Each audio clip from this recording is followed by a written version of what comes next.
Donc nous voici rendus à la fin de cette année 2023. Pour certains d'entre nous, elle a été plutôt heureuse et bénéfique. Pour d'autres, parcourue d'épreuves et d'occasions de chutes douloureuses. Et du coup, selon notre vécu et notre ressenti, nous n'abordons sans doute pas l'année nouvelle de la même façon. Pour les uns, plein d'énergie et d'ambition de réaliser des projets audacieux. Pour les autres, le dos déjà courbé par les difficultés qui les attendent et le dynamisme freiné par des doutes. Nous ne sommes pas égaux devant l'avenir, c'est un fait. Mais en même temps, devant Dieu, nous sommes tous sœurs et frères. Et je propose donc que ce matin, nous engagions notre réflexion sur ce que pourrait être une bonne façon d'entrer dans cette année 2024 et sur comment nous pourrions nous encourager les uns les autres à le vivre tout au long de ces 12 mois qui se profilent. Et pour ce faire, je vous invite à nous appuyer sur un des textes du jour du calendrier des églises chrétiennes dans l'Épître aux Hébreux. Je mettrai ensuite en conclusion ce texte en regard de ce que l'apôtre Pierre écrivait à des chrétiens qui étaient, eux, dispersés et éprouvés, et qui a accroché mon attention récemment dans la liste des lectures quotidiennes de la dernière semaine de l'Avent. Mieux que les illusoires bonnes résolutions que nous tentons parfois de nous prescrire pour l'avenir, nous trouverons dans ces textes des perspectives qui semblent presque se contredire, mais qui en fait, je crois, se complètent. L'exemple d'Abraham dans Hébreux, que nous allons lire, nous exhorte à aller de l'avant avec confiance, sans retour en arrière, tandis que l'apôtre Pierre incite ses lecteurs, et il insiste là-dessus, à se souvenir, à ne pas oublier. Alors, regardez vers l'avant ou vers l'arrière. Nous allons lire le texte d'Hébreux 11 et poursuivre ensuite notre réflexion. Ce texte s'inscrit dans la majestueuse fresque de ceux que l'on a appelés les héros de la foi. Vous allez sans doute, pour beaucoup d'entre vous, le reconnaître. C'est par la foi qu'Abraham obéit à un appel en partant vers un lieu qu'il allait recevoir en héritage. Il partit sans savoir où il allait. C'est par la foi qu'il vint s'exiler sur la terre promise, comme dans un pays étranger, habitant sous des tentes avec Isaac et Jacob, héritiers avec lui de la même promesse. Car il attendait la cité qui a de solides fondations, celle dont Dieu est l'architecte et le constructeur. C'est par la foi aussi que Sarah elle-même, malgré sa stérilité et son âge avancé, fut rendue capable d'avoir une descendance, parce qu'elle tint pour digne de confiance celui qui avait fait la promesse. C'est pourquoi d'un seul homme et d'une femme, et d'un homme déjà atteint par la mort, sont nés des descendants aussi nombreux que les étoiles du ciel et que le sable qui est au bord de la mer, qu'on ne peut compter. C'est selon la foi que tous ceux-là sont morts, sans avoir obtenu les choses promises. Cependant, ils les ont vus et salués de loin, en reconnaissant publiquement qu'ils étaient étrangers et résidents temporaires sur la terre. En effet, ceux qui parlent ainsi montrent clairement qu'ils cherchent une patrie. S'ils avaient eu la nostalgie de celle qu'ils avaient quittée, ils auraient eu le temps d'y retourner. Mais en fait, ils aspirent à une patrie supérieure, c'est-à-dire céleste. C'est pourquoi Dieu n'a pas honte d'être appelé leur Dieu, car il leur a préparé une cité.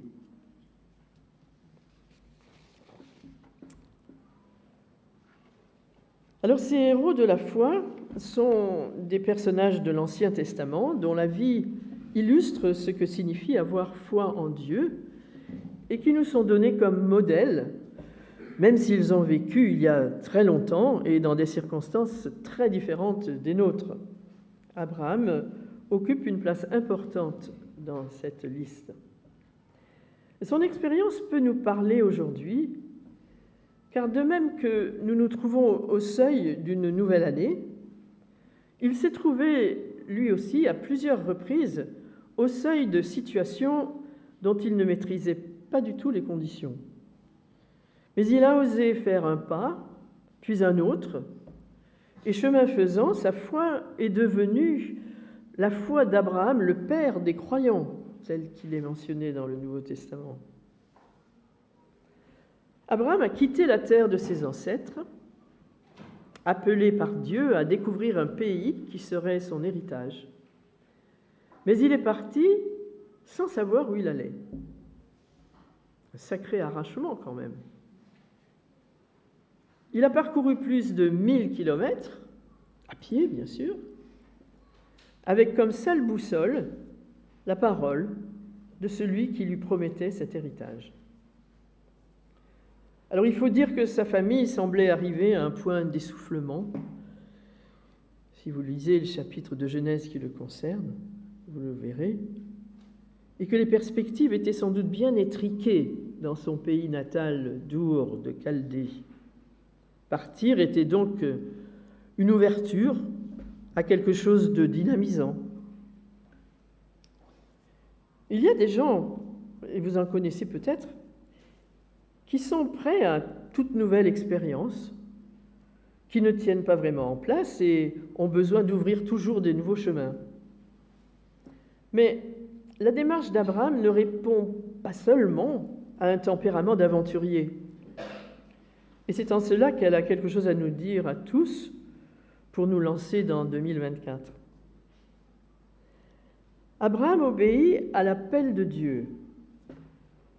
Cela suppose qu'il a identifié celui de qui venait l'appel et qu'il lui fait confiance pour le guider sur ce chemin de vie. C'est pour nous une invitation à accueillir des stimulations nouvelles en 2024, à accepter des déplacements intérieurs peut-être, à oser avancer, à prendre le risque d'une foi qui s'expose aux questions, aux rencontres, mais qui s'appuie sur la parole de quelqu'un que nous savons sûr, fidèle et qui veut notre bien. Tout au long de sa vie, Abraham s'est laissé guider par les promesses de Dieu. Vous aurez peut-être remarqué le nombre de fois où le mot promesse ou promis est utilisé dans ce texte. Alors, il ne s'agissait pas de la carotte qui fait avancer, mais bien de l'annonce d'un projet de bénédiction, de salut, de vie, dans lequel Abraham s'est inscrit parce qu'il a écouté, il a cru et il a obéi.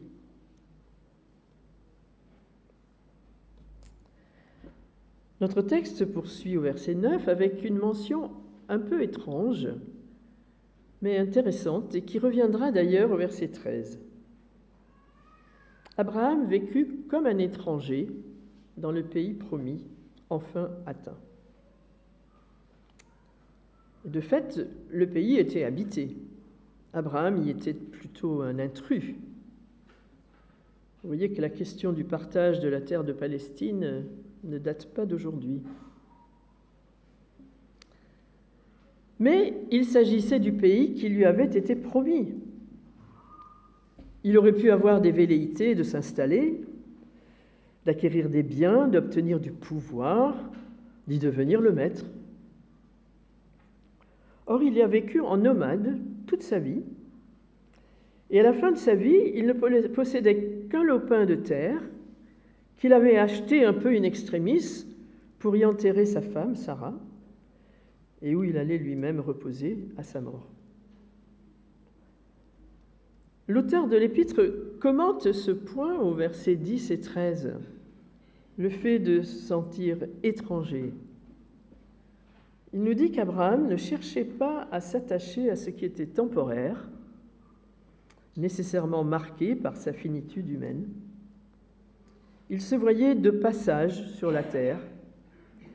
C'est un thème qui sera repris par les apôtres Paul et Pierre dans leurs épîtres d'ailleurs. Alors qu'est-ce que nous pouvons en comprendre pour nous aujourd'hui ?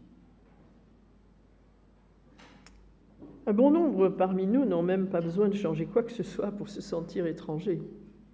Ils le sont de fait, et malheureusement, on le leur fait bien trop souvent sentir dans notre société devenue si intolérante et agressive.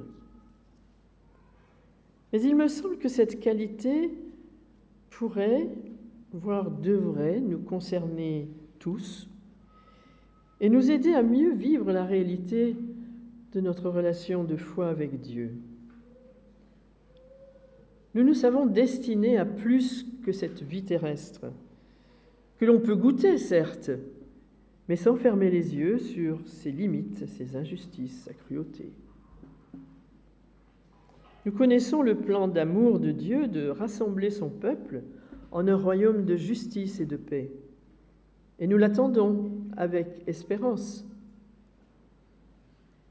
Ceci ne signifie pas nous détacher de notre vie ici-bas, mais ça devrait nous aider à ne pas nous laisser enchaîner par des attachements qui peuvent devenir des esclavages, par de fausses assurances qui s'avèrent aliénantes. C'est une question d'identité. Ce qui nous constitue profondément, est-ce une identité fixée, assurée par notre nationalité, notre profession, notre statut social, que sais-je ? Ou bien est-ce le lien qui nous unit à Dieu, notre Créateur et Sauveur, en tout premier lieu ? Notre vraie identité, elle est sans cesse en élaboration, à l'écoute de l'appel de Dieu qui nous invite à bouger, à refuser d'être enfermés, figés. Si notre foi est confiance, nous sommes libres d'accepter ces défis. Par contre, si elle n'est régie que par des règles, nous risquons fort de passer à côté de la richesse des promesses de Dieu. Voilà encore une perspective à réfléchir pour 2024. Alors vient ensuite le miracle du don d'un enfant à ce couple âgé qui n'y croyait plus. Nous avons récemment évoqué le cas similaire de Zacharie et Élisabeth. Dieu accomplit sa volonté sans limitation de son pouvoir. Dans les deux cas, cette naissance était instrumentale à l'accomplissement de son plan de salut. Ici, la foi de Sarah est mise en avant, foi dans la promesse d'une descendance. Et il faut vraiment qu'avec Abraham, elle fasse confiance en Dieu pour croire que sa descendance sera aussi nombreuse que les étoiles dans le ciel ou les grains de sable au bord de la mer, comme nous dit le texte. Elle n'aura qu'un fils unique et in extremis, et il devra faire face aux aléas de l'existence. Qui sait ce qu'il adviendra de lui ? Mais lorsque Dieu promet, il invite à élargir le regard. Et de fait, nous savons, nous qui avons la suite des textes bibliques pour nous éclairer, que cette descendance sera faite de tous ceux qui, en entendant eux aussi l'appel à cheminer avec Dieu, verront leur vie changée et enrichie, et ceci jusqu'à nous aujourd'hui. Et puis, au-delà de la question de la fécondité charnelle, qui conditionne la possibilité même de la vie, je crois que nous pouvons entendre aussi la fécondité dans un sens plus large pour notre vie entière. Aussi, voilà encore un défi pour 2024. Croire en la promesse de Dieu de nous rendre féconds si nous l'écoutons, si nous croyons en lui et si nous lui obéissons, comme notre modèle Abraham. Dans la parabole du cep de vigne, que beaucoup connaissent sans doute, Jésus ne nous dit-il pas qu'il est ce cep qui va irriguer nos vies et leur faire porter du fruit ? On peut entendre beaucoup de choses par cette expression du fruit. tout ce que nous pouvons être, donner, dire, partager avec ceux dont nous croisons la route.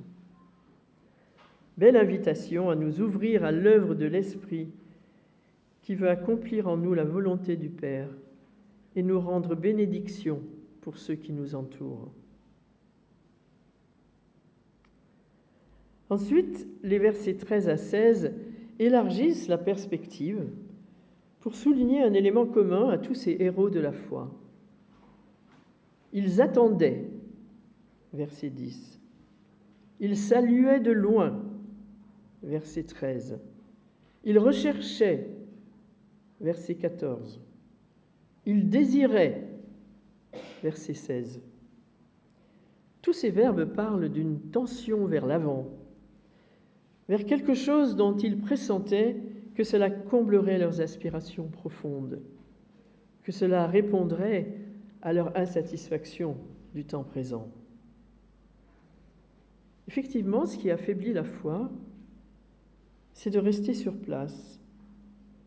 Pas nécessairement au sens littéral, mais il est clair que si l'on s'installe dans ce que l'on a acquis, en quelque domaine que ce soit, on s'assèche vite, on perd sa dynamique.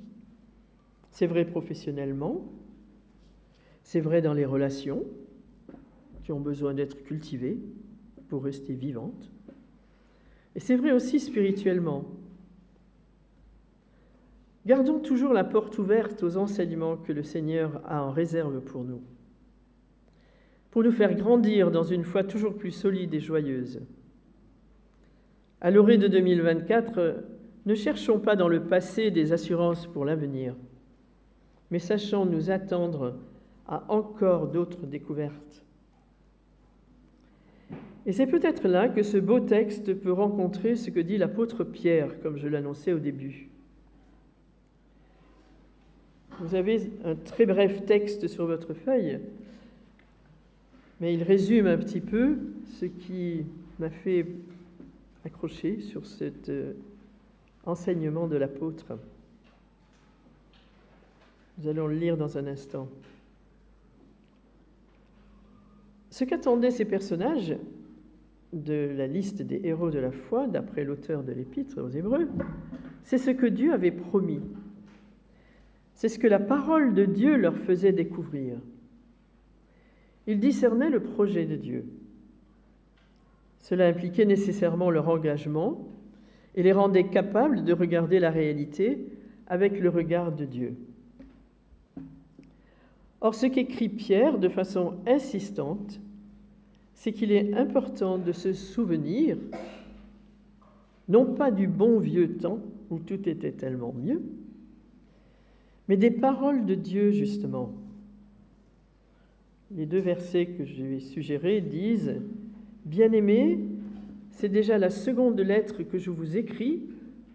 En toutes 2, je fais appel à des souvenirs pour éveiller en vous une claire intelligence, pour que vous vous souveniez des paroles dites à l'avance par les saints prophètes et du commandement de vos apôtres, commandement de celui qui est Seigneur et Sauveur. » À de multiples reprises, dans les chapitres 2 et 3 de cette seconde épître, l'apôtre fait appel à ses lecteurs, à leur souvenir, leur demande de ne pas oublier.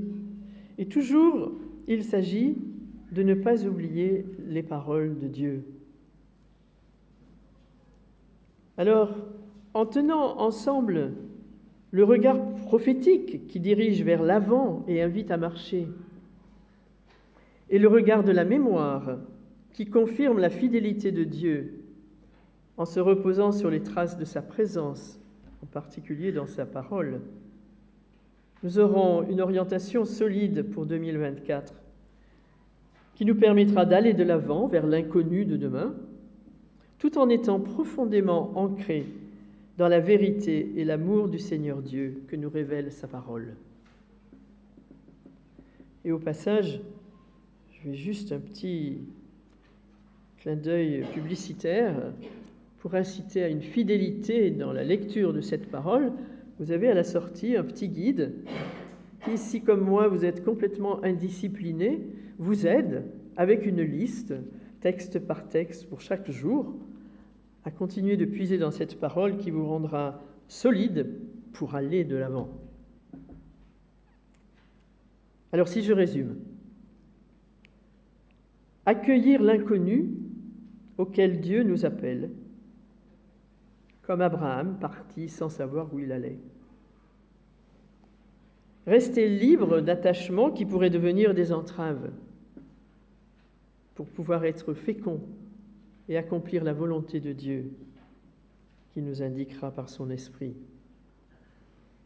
Croire en les promesses de Dieu que nous trouvons dans sa parole, comme ces héros de la foi tendus vers une réalité meilleure qui les motivait. Voilà un programme qui peut rendre l'année 2024 enthousiasmante, je crois, même si des obstacles se trouveront sans doute sur la route. Mais en cheminant ainsi, nous resterons en compagnie de celui qui nous mènera à bon port. Amen. Nous prions.